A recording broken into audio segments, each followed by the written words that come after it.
Hi everyone, welcome to my YouTube channel Daily Tutorial, where I provide you with daily tech tips and helpful guides. In this tutorial, I'm going to show you how you can log into your online banking account for Bankwest. First, make sure you have a good internet connection and it's working properly.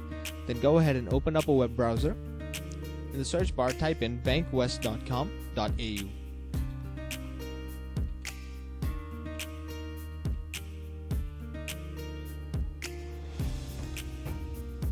Press enter.